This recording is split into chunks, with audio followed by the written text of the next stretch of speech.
مولانا ابی القاسم محمد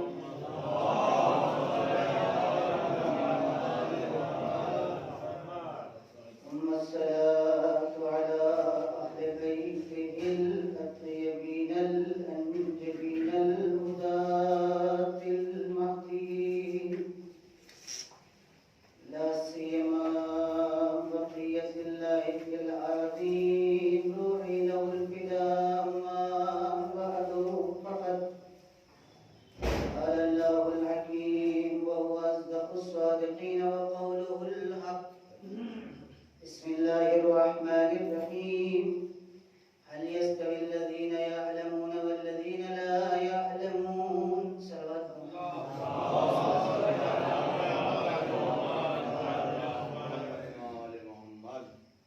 معزز حاضرین کرام، جاڑے کی رات ہے اور جہاں ٹھنڈک کا احساس ہوتا ہے وہاں سردی میں وقت عبادتوں میں دینے میں مزہ بھی آتا ہے۔ خوبیاں بہت ہیں ٹھنڈک کی، تو الگ بات ہے کہ سردی جو ہے کہیں کہیں ان منافعوں سے روک دیتی ہے۔ میں شکر گزار ہوں استاد مولانا محمد الحسن صاحب قبلہ کہ انہوں نے یہ پروگرام رکھا، اور علماء حضرات، آپ تمام مومنین کرام، بزرگان تشریف لائے۔ حقیقتاً یہ ایک زندہ قوم کی علامت ہے، اور سچ پوچھیے تو مجلس خود مسلسل ایک تاریخی احتجاج کا نام ہے، جو جہالت کے خلاف ہے، ظلم کے خلاف ہے، خرافات کے خلاف ہے، رسموں کے خلاف ہے۔ اگر آپ اس کو اپنی سماعتوں میں جو کچھ آپ نے ابھی تک اپنی عمر میں بزرگوں سے سنا ہے تو یقیناً ہماری بات کی آپ تائید کریں۔ بڑی بڑی شخصیتوں کے نام سے ہم لوگ جمع ہوئے ہیں، اور گفتگو کا عنوان علم اور شہادت۔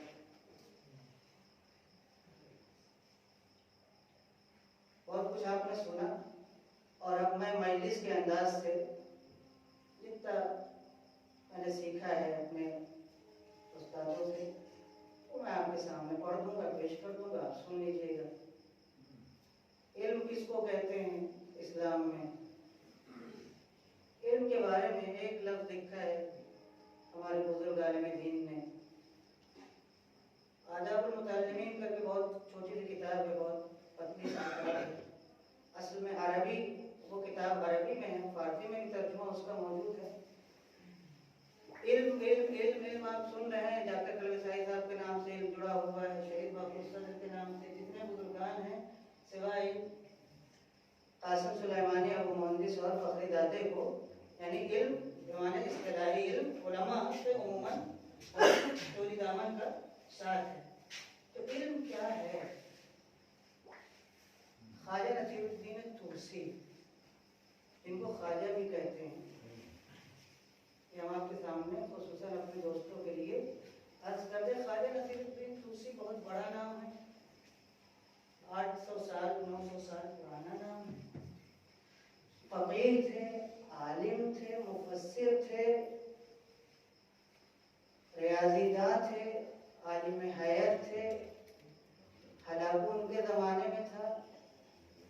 میں اس لیے ذکر کر رہا ہوں تاکہ آپ دیکھیں مدرسہ کیا تھا، حوضہ کیا تھا، علماء کیا تھے، اور آج ہم کہاں پہ ہیں۔ ایک زمانہ تھا کہ حوضے ہی میں، جس کو آج آپ مدرسہ کہتے ہیں، جس میں امامے نکلتے ہیں، اسی حوضے میں سائنس، حیات، ریاضیات، طب اور قرآن، فقہ، کلام، تفسیر اور تمام اسلامی علوم پڑھے۔ خواجہ نصیر الدین طوسی کا عالم یہ تھا، ایک سرکش بادشاہ کو بلطائف الحیل